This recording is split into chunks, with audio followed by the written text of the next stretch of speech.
Salam sekali lagi kepada kita jemaat Tuhan. Ya, welcome home kepada kita semua. Ya, yang telah bercuti ya, dari kampung menyambut hari gawai, ya, pulang ke sini. Kembali lagi, ya kita bersyukur dan bersukacita kita dapat bertemu sekali lagi di tempat ini untuk beribadah, menyembah Tuhan, bahkan nanti kita akan mendengar daripada firman Tuhan. Ya, saya percaya ya sebagaimana kita menyambut gawai dengan penuh semangat, begitu juga pada pagi hari ini, saya percaya kita semua juga mempunyai semangat untuk mendengar Tuhan kita bicara pada pagi hari ini. Amin. Jadi sebelum kita meneruskan dengan firman Tuhan pada pagi hari ini, kita berdoa dulu supaya Tuhan terus hadir, supaya Tuhan terus bekerja untuk kita membuka hati pikiran kita untuk mengerti firman Tuhan pada pagi hari ini. Kita sama-sama berdoa, saya pimpin dalam doa. Tuhan Bapa di surga, Tuhan yang sangat mengasihi kami, Tuhan Engkaulah Tuhan kami yang baik, yang memelihara menjaga kami ya Tuhan Yesus. Allah yang tidak pernah meninggalkan kami Bapa, itulah janji-Mu ya Tuhan. Dan Tuhan, kami bersyukur pada hari ini kami dapat bertemu sekali lagi bersama dengan Life Family Tuhan Yesus, bersama-sama dengan jemaat Tuhan untuk hadir di tempat ini untuk beribadah, dan sebentar nanti Tuhan kami akan merenungkan firman-Mu. Tuhan bekerjalah Roh Kudus, buka mata rohani kami, buat kami mengerti, memahami apa isi hati Tuhan bagi kami pada pagi hari ini ya Tuhan Yesus. Segala kuasa kegelapan, si iblis si jahat, si pencuri yang ingin mencuri hati pikiran kami, mencuri firman Tuhan itu daripada kami, dalam nama Yesus semua itu dipatah hancurkan. Segala kuasa iblis jahat kami harus keluar di dalam nama Yesus. Tuhan, hamba-Mu sangat perlukan Engkau. Urapi hamba-Mu, mulut lidah hamba-Mu. Bila setiap perkara disampaikan bukan daripada hamba-Mu ini sendiri, tapi bila itu datang daripada keinginan Roh Kudus, kehendak Roh Kudus bagi kami pada pagi hari ini ya Tuhan. Untuk kami sama-sama belajar akan firman-Mu. Dalam nama Tuhan Yesus kami telah berdoa mengucapkan syukur. Amin. Jadi kita membuka Alkitab kita masing-masing. Kita buka di dalam 2 Korintus. Di dalam 2 Korintus pasal yang pertama, ayat yang ke-12 hingga 24.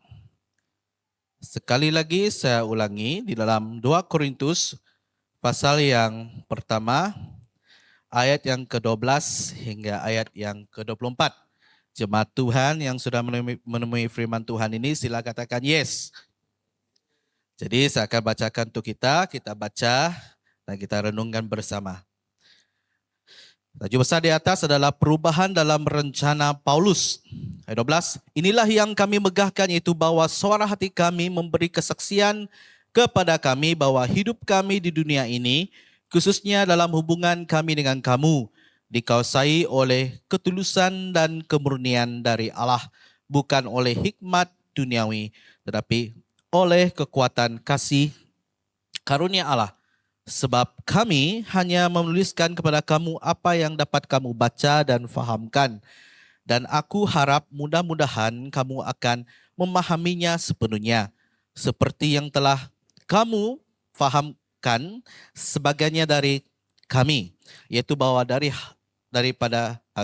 yaitu bahwa pada hari Tuhan Yesus kamu akan bermegah atas kami seperti kami juga bermegah atas kamu. Berdasarkan keyakinan ini, aku pernah merencanakan untuk mengunjungi kamu dahulu supaya kamu boleh menerima kasih karunia untuk kedua kalinya. Kemudian aku mau meneruskan perjalananku ke Makedonia, lalu dari Makedonia kembali lagi kepada kamu, supaya kamu menolong aku dalam perjalananku ke Yudea. Jadi, adakah aku bertindak serampangan dalam merencanakan hal ini, atau adakah aku membuat rencanaku ini menurut keinginanku sendiri, sehingga padaku serentak terdapat ya dan tidak? Demi Allah yang setia, janji kami kepada kamu bukanlah serentak ya dan tidak. Karena Yesus Kristus anak Allah yang telah kami beritakan di tengah-tengah kamu, yaitu olehku dan oleh Silwanus dan Timotius, bukanlah ya dan tidak, tetapi sebaliknya di dalam dia hanya ada ya. Sebab Kristus adalah ya bagi semua janji Allah, itulah sebabnya oleh dia kita mengatakan amin untuk memuliakan Allah. Sebab dia yang telah meneguhkan kami bersama-sama dengan kamu di dalam Kristus adalah Allah yang telah mengurapi, memeteraikan tanda miliknya atas kita, dan yang memberikan Roh Kudus di dalam hati kita sebagai jaminan dari semua yang telah disediakan untuk kita. Tetapi aku memanggil Allah sebagai saksiku, ia mengenal aku, bahwa sebabnya aku tidak datang ke Korintus ialah untuk menyayangkan kamu. Bukan karena kami mau memerintahkan apa yang harus kamu percayai, karena kamu beri teguh dalam imanmu. Sebaliknya kami mau turut bekerja untuk sukacitamu.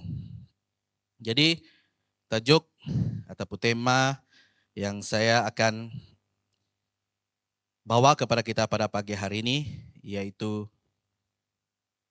janji Allah itu pasti. Janji Allah itu pasti. Ya, kalau berkaitan dengan janji ini, ya, ini sesuatu yang agak bagi kita, ya, sesuatu yang boleh mengembirakan kita dan sesuatu yang boleh mengecewakan kita. Setuju dengan saya kah? Ya. Siapa pernah selalu berjanji di sini? Hah? Selalu berjanji, pernah buat janji, ya, apapun jenis janji, ya. Oh, nanti kamu berjumpa dengan saya di tempat ini jam sekian-sekian di sini. Itu satu apa tuh? Itu adalah sebuah janji. Memang plan. Ya, saya akan jumpa kamu di sini. Itulah janji. Ataupun ya, saya akan memberi kamu sesuatu kepada kamu, ataupun contohnya, kalau saya meminjam barang, ya, ada orang pinjam dari saya lah contohnya, ya, dan orang itu berjanji, ya, mau akan pulangkan barang itu kembali kepada saya. Jadi ada dua senario, ya, sama ada itu akan mengecewakan saya, ataupun semada itu akan ya memberi saya kelegaan. Ya. Misalnya, kalau orang itu berjanji, saya akan pulangkan barang kamu nanti esok. Tetapi tunggu punya tunggu, saya sangat perlukan barang tuh, tak juga dikembalikan. Akhirnya barang itu menjadi hak kepunyaan sepenuhnya orang itu. Dan apa yang terjadi dengan diri saya? Saya yang punya barang itu akan merasa happy ke gembira. Rasa sedih, kecewa. Dan seandainya, ya saya perlukan barang itu. Ya saya akan kembalikan esok. Saya tunggu. Tetapi ternyata orang itu benar, dia akan memulangkan barang itu kepada saya dan saya akan merasa gembira. Ya. Tetapi pada pagi hari ini, ya, kita tidak akan melihat janji manusia, karena selalunya janji manusia, selalunya kadang-kadang ditepati, kadang-kadang omong kosong. Tapi pada pagi hari ini kita akan bersama-sama belajar dan melihat bahwa janji Allah, bukan janji manusia, janji Allah itu sesuai dengan tema yang saya bawakan kepada kita pada pagi hari ini, janji Allah itu pasti. Ya, janji Allah itu pasti. Tak sama seperti janji manusia. Jadi kalau kita sudah belajar nanti tentang janji Allah itu pasti itu, hopefully dan mudah-mudahan ya setelah kita belajar, saya mau kita belajar daripada Tuhan kita untuk pegang pada janji, oke? Ya, kita akan belajar bersama-sama. Kadang-kadang saya pun secara pribadi, selalu fail juga dengan hal ini, janji. Ya, tapi kita belajar bersama-sama, belajar daripada Tuhan kita. Ya, bagaimana Tuhan kita sentiasa berpegang pada janjinya. Kita masuk kepada kepada poin kita yang sebenarnya. Sebelum ini saya sudah berkhotbah mengenai pasal ini juga. Ya, kita tahu saya sudah berkhotbah tentang bagaimana di dalam penderitaan kita Tuhan sentiasa hadir dan memberikan kita penghiburan. Nah, pada hari ini kita akan melihat bahwa dalam hidup kita Tuhan sentiasa menjanjikan sesuatu yang terbaik dan janji itu pasti. Dan kita akan teruskan tentang, saya akan mengulangi lagi supaya kita dapat lebih mengerti, memahami ya akan apa yang akan saya sampaikan nanti selepas ini tentang surat ini. Ya. Inilah surat yang ditulis oleh Paulus kepada jemaat Korintus. Di mana ketika Paulus menulis surat ini, ya, menurut beberapa penafsir, ya Paulus sangat sedih. Semasa dia menulis surat ini, saya dapat bayangkan Paulus menangis, meneteskan air mata. Oleh karena apa? Oleh karena jemaat yang dia sendiri, hasil daripada pelayanannya, jemaat Korintus adalah jemaat yang dia dirikan sendiri. Ya. Dan secara tidak langsung boleh dikatakan juga Paulus ini pastor mereka juga, ya, karena Paulus yang mendirikan gereja ini.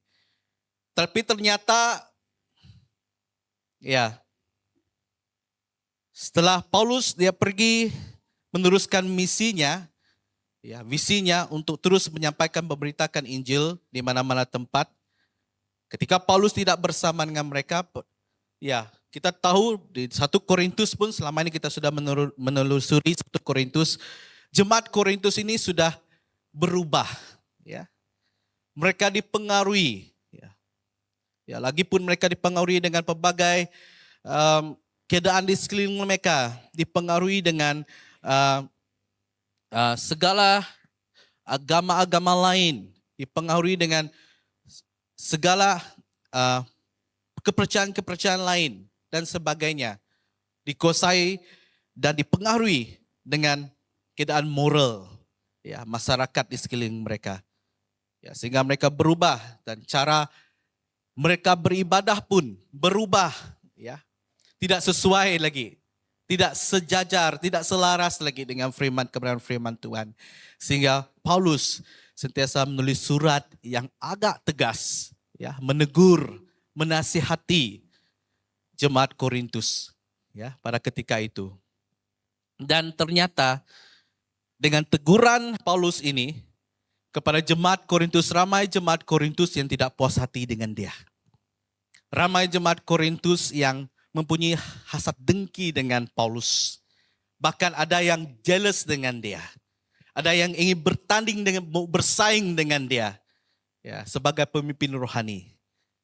Ya, sehingga banyak yang menyerang dia, menuduh dia, mempersoal kerasulannya, mempersoal pelayanannya, bahkan mempersoalkan pengajarannya.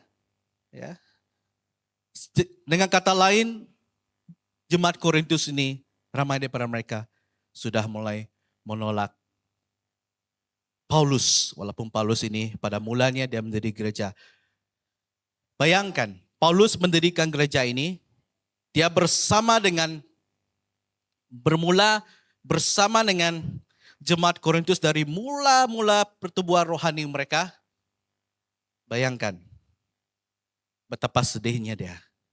Ya. Hubungannya akrab selama ini. Saya percaya, saya yakin hubungan Paulus dengan jemaat Korintus sangat akrab, ya, sangat akrab. Tapi oleh karena pengaruh-pengaruh luar, oleh karena pengaruh-pengaruh orang yang ingin menentang, yang ingin bersaing dengan dia, Paulus ditolak. Hubungan yang baik selama ini akhirnya menjadi hubungan yang sangat menyakitkan hati dia. Ya. Termasuk di dalam 2 Korintus ini juga. Ya. 2 Korintus saya baca ini. Ya. Di mana ada berapa orang, ya, gereja lokal tempat dia sendiri. Ada berapa orang yang menentang Rasul Paulus pada ketika itu. Apatah lagi, ya, di ayat yang ke-12 ini. Sebenarnya Paulus ingin mengunjungi mereka. Paulus ingin datang mengunjungi mereka dengan hati yang sukacita, dengan hati yang penuh kasih, ya. Dia ingin datang melawat mereka. Tetapi ternyata, ya, sebelum dia datang, ya, diceritakan, disampaikan oleh silap Timotius sendiri, ya, dia sampaikan kepada Timotius keadaan yang terjadi di Korintus. Jemaat masih lagi, ya, tidak mau menerima. Jemaat masih lagi dengki dengan dia, marah dengan dia, ya. Sehingga Paulus pada awalnya dia ingin datang melalui Makedonia. Dia ingin terus selama perjalanan ke Makedonia, melewati Makedonia, dia akan datang terus ke Korintus, ya, untuk melawat mereka. Tapi ternyata oleh karena keadaan yang terjadi, konflik yang terjadi di antara dia dengan jemaat Korintus, ya, berita yang dia dengar daripada Timotius, ya, dia mengubah rencananya. Dia skip. Oke, saya skip perjalanan saya. Saya terus dari Makedonia, dia terus pergi Efesus, ya. Karena dia tidak mau datang mengunjungi mereka, ya, dengan adanya konflik, ya, dengan adanya duka cita, dengan ada hal yang menyedihkan. Ya, buat apa, ya? Kalau saya datang mengunjungi rumah seseorang dan orang itu marah dengan saya, tak senang dengan saya, tapi saya mau pergi juga rumah dia. Ada masih damai kah? Dia masih marah dengan saya. Jadi tak ada gunanya. Jadi begitu juga Paulus, ya. Lebih baik dia mengubah rencananya dulu, dia pergi ke Efesus, menunggu lagi satu orang yang pernah pergi ke Korintus, itu Titus juga. Dan Titus ini lagi dia akan menunggu, ya, berita sama ada, ya, saya pernah sampai kepada kita bahwa Paulus juga mengirim satu surat juga kepada jemaat Korintus, ya, mengharapkan bahwa jemaat Korintus yang baca surat itu nanti hati mereka sudah diubah, ya, hati mereka kembali disedarkan. Dan Paulus menunggu di Efesus, menunggu berita dan kabar daripada Titus, bahwa kabar apakah respon, ya, jemaat Korintus dengan suratnya itu, ya.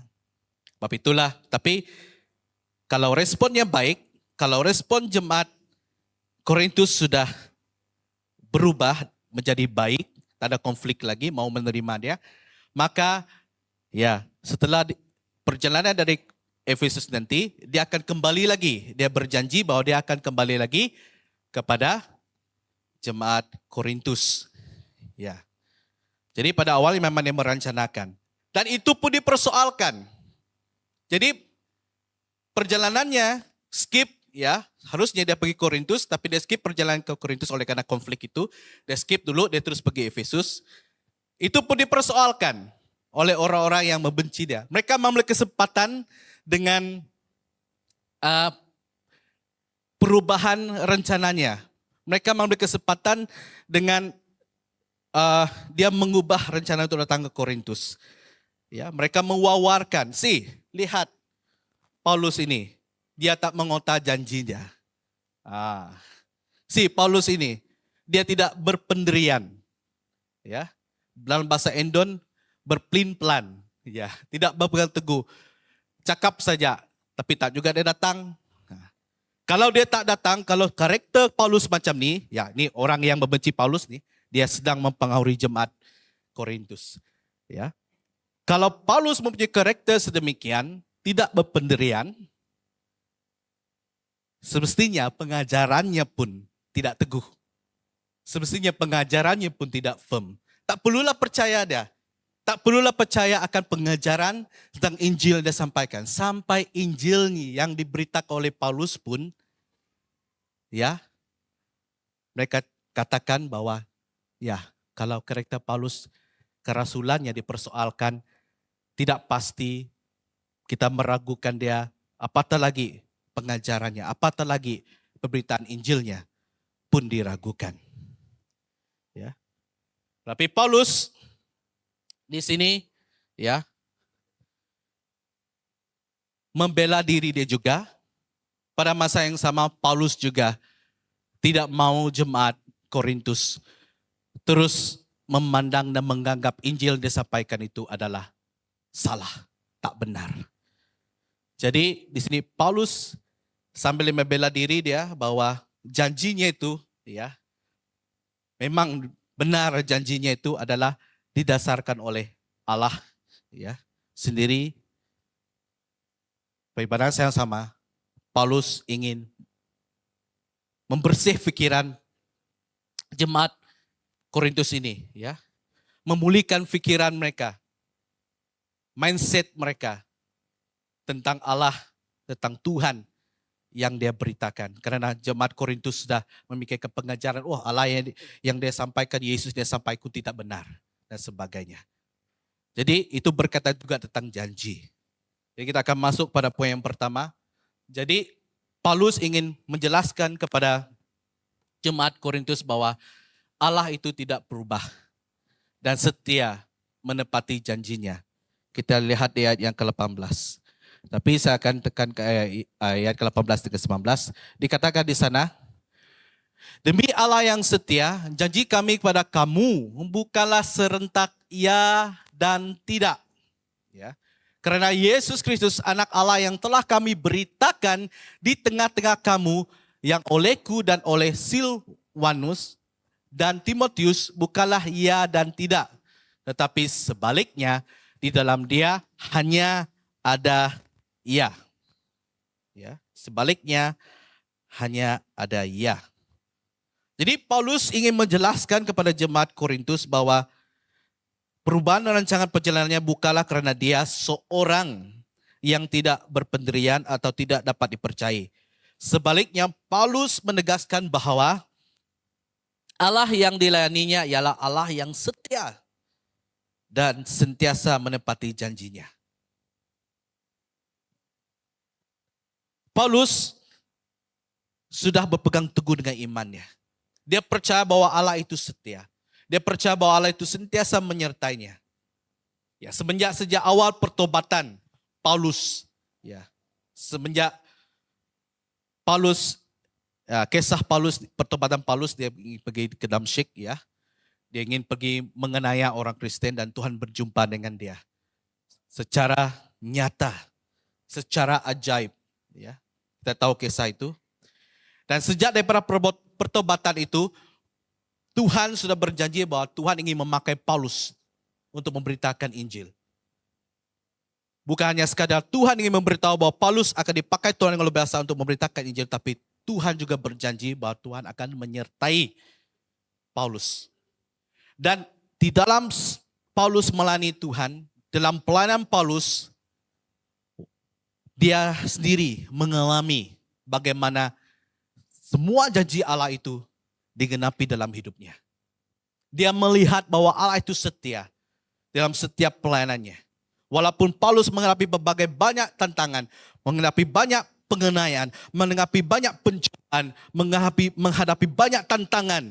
Oleh karena imannya kepada Kristus, oleh karena pemberitaan Injilnya. Dia dipenjara, dia mengalami bencana alam, ya, hampir karam oleh karena memberitakan Injil. Dia sakit, tetapi Tuhan mengatakan, ya, bahwa Tuhan berjanji, Tuhan menyertai Paulus. Allah itu setia. Dalam setiap tantangan cabaran hidupnya, Tuhan memberikan dia kemenangan. Karena Tuhan menyertai dia. Janji Tuhan itu bersama dengan dia. Dan itu dia sampaikan kepada jemaat Korintus. Sebab di dalam Yesus, di dalam Allah, tidak ada janji Tuhan itu dua. Ya, tidak. Hanya di dalam Allah, hanya ya. Kalau ya, itu bermaksud semuanya pasti. Ya, pasti, muktamad, dan tidak ada yang berubah. Jadi Paulus juga menjelaskan kepada jemaat Korintus bahwa sifat Allah itu ya adalah kekal. Dari dulu, sekarang, dan sampai selamanya. Tak pernah berubah. Jadi jika Allah telah berjanji, maka janjinya adalah iya. Saya katakan tadi. Dan pasti digenapi Allah. Tidak pernah mengubah.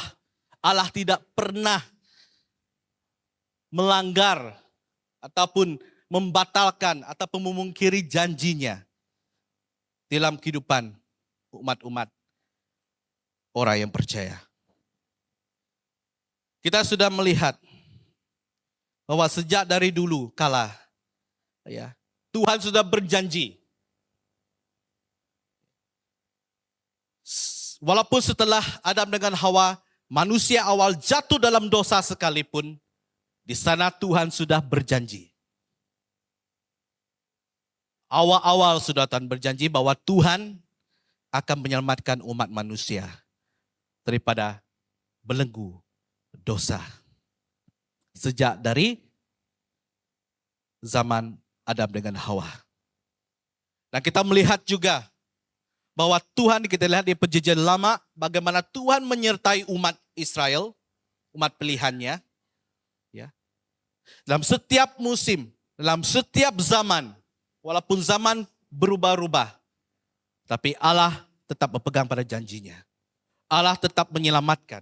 Allah berjanji akan menyelamatkan umat-umat Israel dari pertawanan dan sebagainya. Allah tetap setia. Kita boleh baca di perjanjian lama. Bagaimana Tuhan menyertai umat Israel. Ya, memberikan kemenangan kepada umat Israel. Walaupun ada kalanya umat Israel ditawan ya, oleh bangsa-bangsa asing. Tapi Tuhan berjanji menyelamatkan mereka. Mereka pun terlepas daripada semua genggaman bangsa-bangsa asing. Dan sampai ke perjanjian baru, sampai pada Kristus, nanti saya akan jelaskan kepada kita. Dan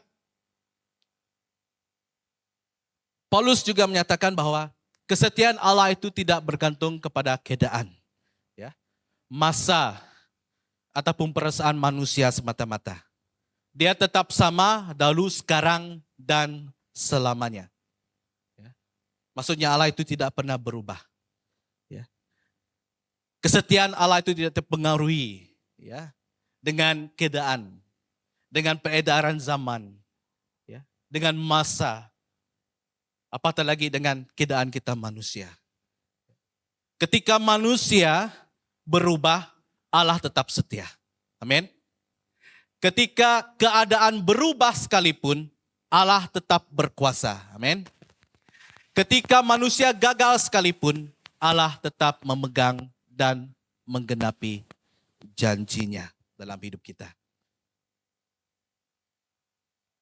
Janji salah satu yang contoh dalam Alkitab, dalam perjanjian lama, contohnya Abraham. Abraham menantikan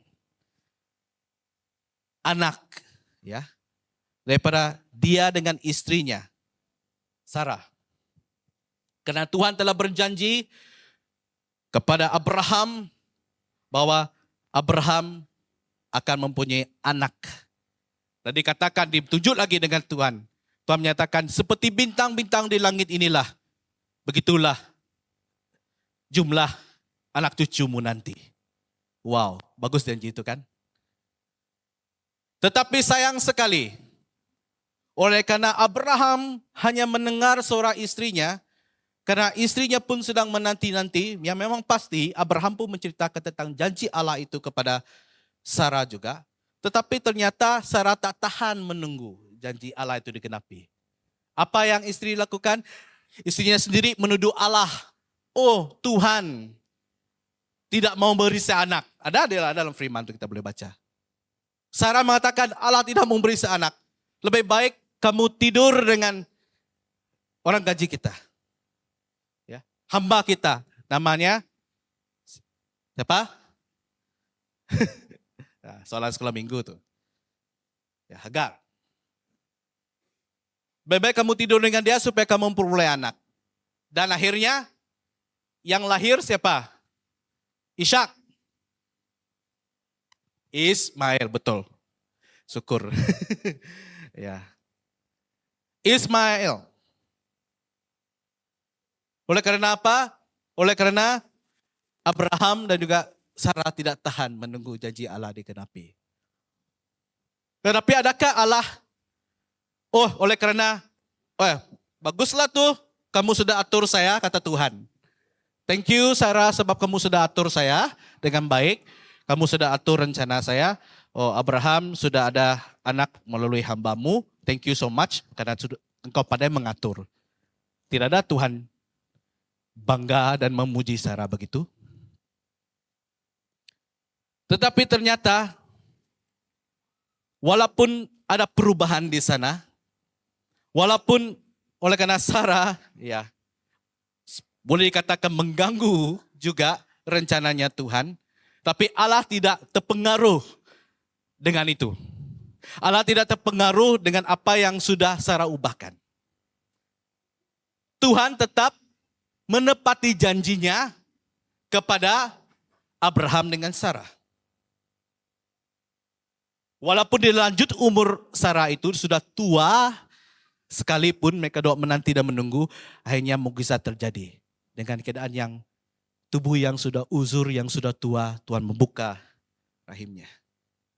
Akhirnya dia mengandung dan melahirkan yang sudah dijanjikan, yang sudah memang Tuhan sudah tetapkan, yaitu siapa?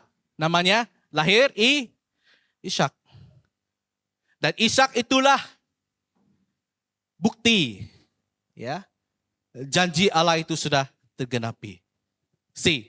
Itu salah satu contoh. Banyak lagi contoh dalam Alkitab. Bagaimana Tuhan menepati janjinya kepada bangsa Israel.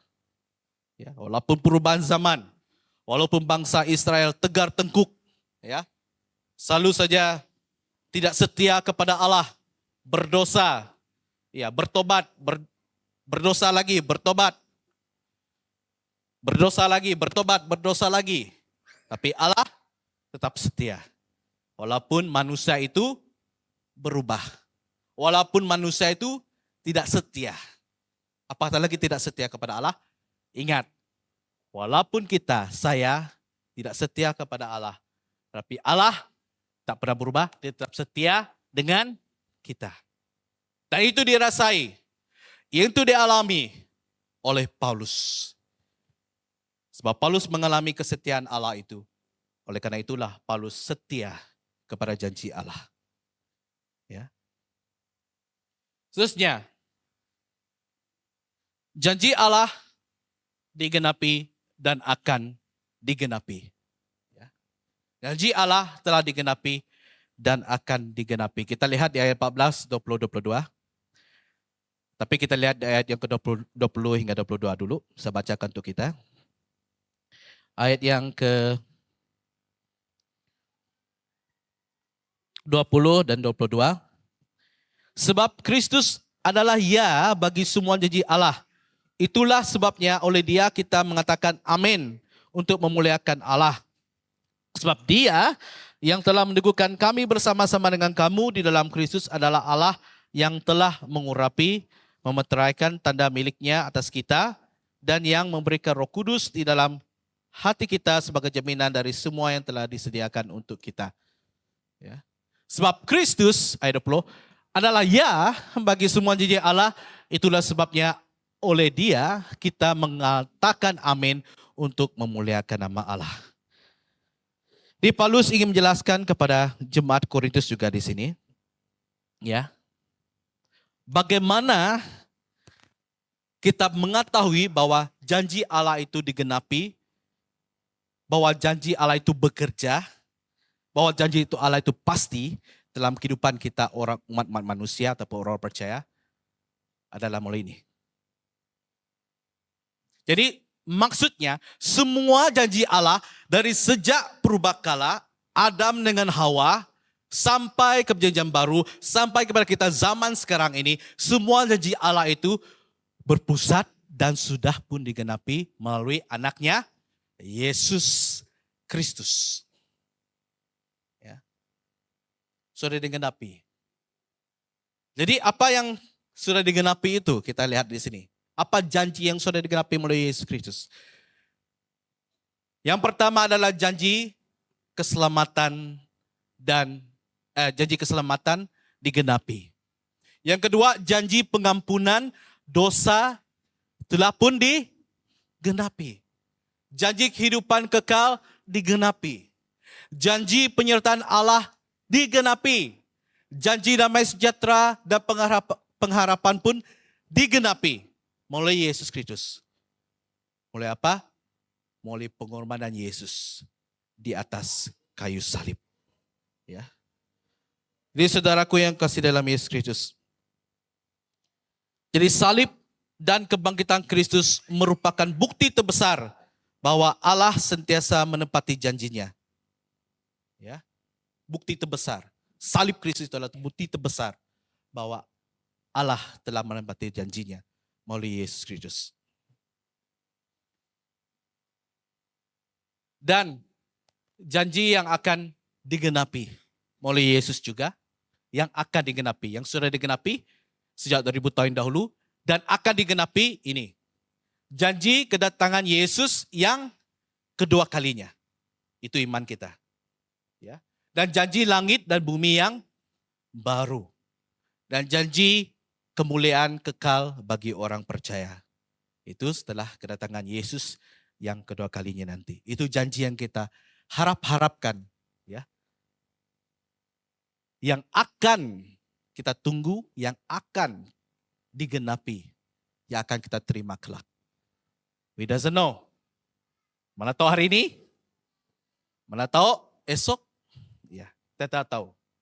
Tapi Tuhan menjanji kalau melalui Yesus Kristus sejak 2000 tahun dahulu, Allah sudah menggenapi semua janjinya melalui Yesus. Dan ini pun pasti. Ya, percaya. Saya iman ini dan saya mengajak jemaat BM Life juga harus percayakan hal ini. Kalau kita percaya, 2000 tahun dulu Yesus mati bagi dosa pelanggaran sudah digenapi. Yang ini pun pasti. Kedatangan Yesus yang kedua kalinya akan mengangkat kita semua naik ke surga. Jadi jika Allah telah memberikan anaknya sendiri bagi kita, maka kita boleh yakin bahwa dia juga akan menggenapi setiap janjinya yang lain menurut waktu dan kehendaknya. Saya katakan tadi Adam dengan Hawa sudah jatuh dalam dosa. Dan dosa itu sudah mengikuti manusia dari zaman ke zaman, dari abad ke abad. Sampai sekarang. Manusia dibelenggu, diikat. Selagi berada di bumi yang nyata ini, tidak boleh kita katakan, saya sempurna. Hanya Yesus yang sempurna. Selagi kita di bumi ini, kita memerlukan Tuhan. Karena di dalam diri kita masih mengalir lagi yang namanya keinginan daging. Masih lagi mengalir yang namanya dosa. Dan Allah sudah berjanji, Allah ingin menggenapinya. Allah sudah berjanji bahwa Allah ingin menyelamatkan manusia dari yang namanya belenggu dosa. Dan itu sudah dinyatakan oleh Yesus Kristus 2000 tahun dahulu. Yesus datang. Menggenapi semua rencananya Tuhan. Mengampuni segala dosa kita, memenangkan kita, memerdekakan kita dari segala ikatan dosa. Bukan dosa saja, tapi kutuk dan juga sakit penyakit. Semuanya sudah ditanggung oleh Yesus Kristus. Seperti mana dalam 1 Petrus, di dalam 1 Petrus, saya bacakan untuk kita. Dalam 1 Petrus 2, ayat yang 22 hingga ayat yang ke-24. Ya. Ini yang telah digenapi oleh Yesus Kristus dari nubuat janji yang dinyatakan dalam Yesaya 53, 5 dan 9. Dan 1 Petrus 2 ayat 22 hingga 24 ini menggenapinya. Dikatakan di sana, Yesus Kristus, ia tidak berbuat dosa dan tipu tidak ada dalam mulutnya. Ketika ia dicaci maki, ia tidak membalas dengan mencaci maki. Ketika ia menderita, ia tidak mengancam, tapi ia menyerahkannya kepada Dia yang menghakimi dengan adil. 24, ia sendiri, ini yang telah digenapi oleh Yesus Kristus, ia sendiri telah memikul dosa kita di dalam tubuhnya di kayu salib, supaya kita yang telah mati terhadap dosa hidup untuk kebenaran. Dan oleh bibilurnya, dikatakan dalam Petrus di sini, kamu telah sembuh. Tapi dalam Yesaya, oleh bibilurnya, kamu akan sembuh. Di dalam Yesaya mengatakan akan. Janjinya yang belum digenapi. Tetapi di perjanjian baru melalui Yesus Kristus, oleh bibilurnya, kamu telah sembuh. Dan itu sudah digenapi. Apapun sakit penyakit kita tanggung di dalam hidup kita. Saudaraku yang kasih Yesus Kristus. Mungkin pergumulan kita dengan sakit penyakit. Allah telah berjanji. Dan janji itu sudah digenapi dari tahun dahulu. Oleh bibilurnya kita semua telah sembuh. Baik secara jasmani, jiwa dan roh kita. Semua aspek itu Tuhan telah menyembuhkannya oleh kuasa bibilurnya di atas kayu salib. Tinggal kita hanya percaya dan berharap kepada Tuhan. Itu saja. Imani Tuhan. Dalam setiap aspek kehidupan kita yang lain juga. Kalau Tuhan sudah menepati, kalau Tuhan sudah memberi anaknya, menjanjikan dan telah digenapi 2000 tahun dahulu. Dalam setiap pergumulan kita, persoalan yang kita hadapi. Dalam keluarga kita, persoalan yang kita hadapi dalam anak-anak kita, pekerjaan kita. Apapun pergumulan kita, persoalan kita selama ini. Mungkin kita tanya Tuhan, betulkah Tuhan itu ada? Betulkah ada Tuhan? Betulkah engkau setia Tuhan? Tetapi sini Tuhan telah buktikan, Tuhan Yesus membuktikan sampai hari ini Tuhan setia. Tuhan menepati janjinya untuk memulihkan keadaan hidup kita dalam setiap aspek kehidupan kita. Apapun. Datang kepada Yesus, berserah pada Tuhan. Percaya pada janjinya bahwa Tuhan akan memulihkan kita. Menurut waktu dan kehendaknya. Apapun keperluan kita, Tuhan juga berjanji akan memenuhi segala keperluan kita. Percayalah saudaraku yang kukasih dalam Yesus Kristus. Seterusnya, ayat 20 juga mengatakan, memeteraikan tanda miliknya atas kita dan yang memberikan Roh Kudus dalam hati kita sebagai jaminan dari semua yang telah disediakan untuk kita. Jadi melalui Kristus juga Allah telah memberikan Roh Kudus sebagai jaminan bahwa semua janjinya akan digenapi. Nah ini juga ketika Yesus naik ke surga, ya, setelah Yesus mati, Yesus bangkit dan Yesus naik ke surga, apa yang Tuhan Yesus janjikan kepada ke-12 muridnya, ya, bahwa Tuhan akan mengutus Roh Kudusnya. Dan janji ini juga telah digenapi. Ya, setelah Yesus terangkat ke surga, Yesus naik. Lepas itu Roh Kudus turun. Berikan bagi kita semua. Dan Roh Kudus ini adalah sebagai jaminan bahwa semua janjinya akan digenapi. Jadi meterai pada zaman dulu, ya pada zaman Paulus itu melambangkan pemilikan. Ya, meterai juga melambangkan keaslian. Dan juga meterai juga melambangkan jaminan dan perlindungan. Jadi orang percaya telah dimeteraikan, kita semua telah dimeteraikan oleh Roh Kudus sebagai tanda bahwa mereka itu jemaat Korintus dan kita pada hari ini juga adalah milik Allah. Kalau Roh Kudus dalam diri kita, itu tandanya kita sudah menjadi milik Allah. Hak Allah, hak milik Allah. Ya, sepenuhnya. Itulah janji Tuhan yang sudah digenapi. Kita semua di sini. Seperti nyanyian kita tadi, ya. Sayang, sayang, disayang, aku disayang Tuhan. Aku diangkat jadi anaknya, aku disayang Tuhan. Itu bermaksudnya kita semua sudah menjadi miliknya Tuhan sepenuhnya. Jadi kehadiran Roh Kudus di saudaraku dalam diri kita, yaitu menguatkan iman kita. Ya. Selama kita menanti janji yang akan digenapi yang saya sebutkan tadi, di mana Tuhan Yesus akan datang kedua kalinya, sambil kita masih menunggu dalam menghadapi berbagai tantangan, dalam menghadapi pakai percobaan, menghadapi pakai masalah dalam hidup ini, Roh Kudus inilah sebagai jaminan. Roh Kudus inilah yang akan menguatkan iman kita untuk terus berharap memandang kepada Kristus. Memegang kepada janji Yesus. Ya. Ya, seperti khotbah minggu lepas juga, Roh Kudus ini juga akan menghiburkan kita di dalam penderitaan yang kita alami. Ya. Apapun penderitaan yang kita alami, dalam kita menunggu kedatangan Yesus ini memang banyak cabaran saudaraku. Kiri kanan kita, ya, sentiasa ada penderitaan, sentiasa ada yang menyebabkan tangisan keluar daripada air mata kita. Siapa di sini tak pernah nangis?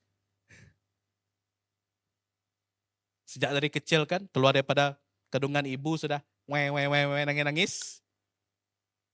Penderitaan datang sentiasa, ya, kiri kanan kita. Tetapi Roh Kudus akan memberikan penghiburan, menguatkan kita untuk menghadapi penderitaan apa kita hadapi. Juga Roh Kudus juga akan menolong kita untuk hidup dalam ketaatan. Walaupun berbagai pencobaan, godaan dunia ini. Ya, kita duduk di dunia ini banyak hal yang boleh mengheret kita, membawa kita semakin jauh daripada Tuhan. Tapi Allah telah menjadikan Roh Kudus. Bahwa Roh Kudus itu akan menolong kita, membantu kita untuk menilai. Ya, hidup dalam kekudusan atau hidup dalam duniawi. Dia akan menolong, membantu kita. Memberi kita hikmat untuk hidup di bumi ini. Yang penuh cabaran ini. Jadi Roh Kudus akan memberikan keyakinan bahwa Allah sedang bekerja dalam hidup kita. Memberikan kita lebih beriman, lebih percaya lagi kepada Tuhan bahwa Tuhan bekerja dalam hidup kita. Tatkala di mana kita merasa kecewa, tatkala kita merasa saat kita lemah, tatkala kita sudah hilang kepercayaan pada Tuhan, tak mau terpercaya Tuhan, Tuhan betulkan kau ada.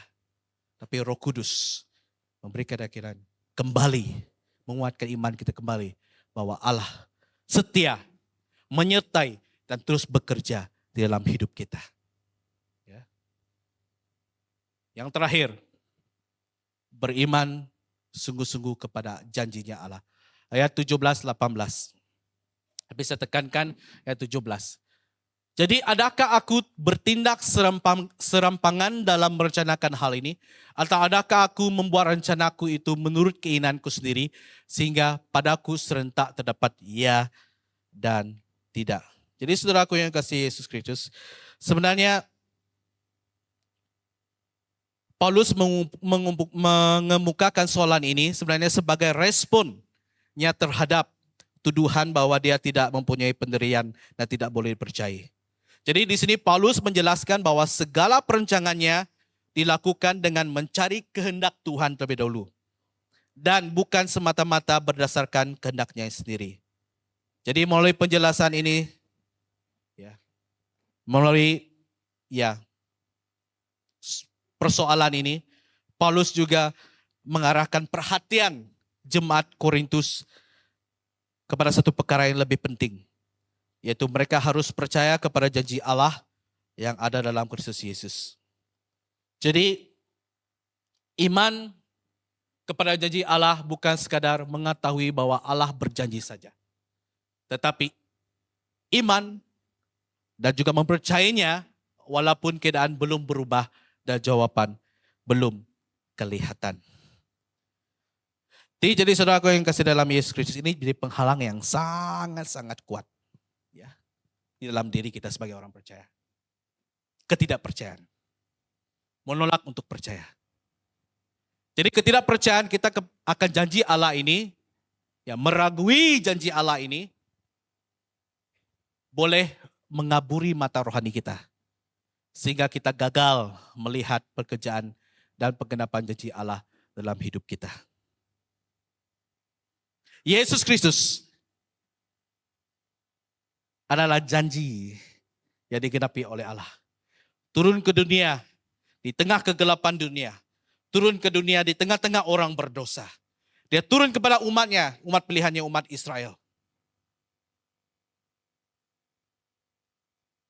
Salah satu kisah ya di dalam Lukas 4:16 hingga 30. Ketika Yesus pergi ke Nazaret, ke tempat dia. Dan dia membuka scroll. Dia membaca ayat dalam scroll itu. Mengatakan di sana, Roh Tuhan ada padaku oleh sebab ia telah mengurapi aku untuk menyampaikan kabar baik kepada orang-orang miskin dan ia telah mengutus aku untuk memberitakan pembebasan kepada orang-orang tawanan dan penglihatan bagi orang-orang buta, untuk membebaskan orang-orang yang tertindas, untuk memberitakan tahun rahmat Tuhan telah datang. Semua dibuat itu dalam Yesaya. Dan kemudian Yesus mengatakan, setelah dia mengutuk kitab dan scroll itu, semuanya, apa yang Yesus katakan? Semuanya sudah digenapi di dalam dia pada ketika itu. Apa yang terjadi? Jemaat di sinagog itu, tempat ibadah itu, mereka berdiri, mereka menolak, mereka menghalau dia keluar, dan hampir Yesus ditolak di tebing, dicuram. Umat Israel, mereka tidak menyadari pun janji itu sudah ada di depan mata mereka. Dan disebut lagi, dikatakan lagi oleh Yesus Kristus, digenapi dalam dia. Still umat Israel masih menolak. Still umat Israel tidak mau percaya kepada Yesus. Hanya oleh karena dia anak tukang kayu, itu yang mereka kenal. Ketidakpercayaan mereka, ya, mereka tidak mau menerima dia sebagai Mesias yang datang daripada Tuhan. Mereka menyalibkan Tuhan sampai dikut salib. Tetapi walaupun ada perubahan, tapi rencana Tuhan itu tak pernah berubah. Walaupun Yesus harus menderita dikut salib, itulah satu rencana Tuhan, janjinya Tuhan untuk menyelamatkan umat Israel itu sendiri dan juga menyelamatkan kita semua pada hari ini daripada segala belenggu dosa melalui darah Yesus, pengorbanan Yesus di atas kayu salib. Ya. Jangan seperti orang Israel, ataupun jangan seperti jemaat Korintus ini. Ya. Hanya oleh karena iri hati, hanya oleh karena dengki dengan Yesus umat Israel atau orang Yahudi pada ketika itu. Hanya oleh karena jemaat Korintus dengki iri dengan Paulus. Ya, mata mereka sudah dikaburi. Melihat janji Allah itu terpampang di depan mata mereka, still tidak mau percaya. Jadi ada persoalan pada kita, adakah kita sedemikian juga? Tuhan sudah berjanji, Tuhan sudah menyatakan janjinya bagi kita, but still Tuhan tidak mau. Kami mau kehendak kami. Kami tidak mau janjimu. Kami mau janji kami, kehendak kami. Tidak menolak percaya pada janjinya Tuhan. Ya, pada hari bertobat, kembali kepada Tuhan, berserah pada Tuhan. Kalau kita mau melihat janji Tuhan digenapi, buka mata rohani kita, buka hati kita, iman kita, percayalah kepada janji Allah akan digenapi dalam hidup kita. Ya. Setiap kita ada rencananya Tuhan. Ya. Dalam Yeremia 29:11, sebab aku mengetahui apa rancangan yang ada padaku mengenai kamu, yaitu rancangan yang penuh dengan damai sejahtera dan bukan rancangan kecelakaan. Untuk memberikan padamu hari depan yang penuh harapan.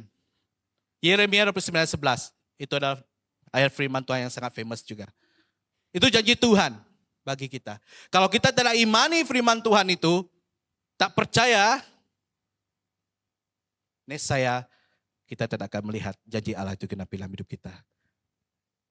Tapi ya, Tuhan tetap setia. Walaupun kita berubah, Tuhan tetap setia. Walaupun kita setia kepada Tuhan, Tuhan tetap setia. Ya, menanti kita. Ya. Terus kalau once kita sudah datang kepada Tuhan, bertobat, kembali kepada Tuhan, meminta pengampunan dan membuka hati kita untuk percaya pada janji Tuhan. Percayalah saudaraku, kalian akan mengerti janji Allah itu akan digenapi dalam hidup kalian. Sebagai aplikasinya, Karena Allah setia, tetaplah percaya kepadanya, walaupun keadaan berubah. Jangan mengukur kesetiaan Allah berdasarkan situasi yang sedang kita hadapi. Apabila doa belum dijawab atau keadaan menjadi sukar, teruskan percaya bahwa Allah tetap memegang dan menggenapi janjinya. Implikasi kedua, karena janji Allah telah digenapi dalam Kristus, hiduplah dengan penuh keyakinan dan pengharapan. Jangan hidup dalam ketakutan, saudaraku. Ya. Jangan hidup dalam keraguan atau keputusasaan. Roh Kudus yang tinggal dalam kita, janji yang saya katakan tadi, dalam diri kita adalah jaminan bahwa Allah sedang memimpin dan menyempurnakan rencananya dalam hidup kita, masa depan kita. Ya. Karena yang ketiga adalah janji Allah itu pasti, teruslah beriman dan taat kepadanya. Jangan menyerah. Jemaat BM Life, janganlah menyerah ketika menunggu penggenapan janji Tuhan. Terus berdoa, setia melayani, hidup dalam ketaatan dan berharap kepada Tuhan karena Dia tidak pernah mengecewakan orang yang percaya kepada Dia. Amin. Dan sebagai kesimpulannya, jadi saya minta pertolongan Gabriel. Saya akan menyanyikan sebuah lagu untuk kita, ya, sesuai dengan firman Tuhan ini. Ya, kita akan sama-sama merenungkan setiap lirik lagu ini nanti sebagai tanda iman kita kepada Tuhan. Lagu ini adalah diciptakan oleh saya sendiri. Saya cipta lagu ini sejak tahun 2017. Dan saya akan menyanyikan lagu ini untuk kita. Supaya kita menghayati. Ini juga sesuai dengan firman Tuhan. Janji Tuhan tak pernah gagal. Janji Tuhan pasti dalam hidup kita. Janji Tuhan pasti yang terbaik. Ya, walau lambat pun, ya, Tuhan menjawab, sebenarnya Tuhan ingin menjadi yang terbaik dalam hidup kita.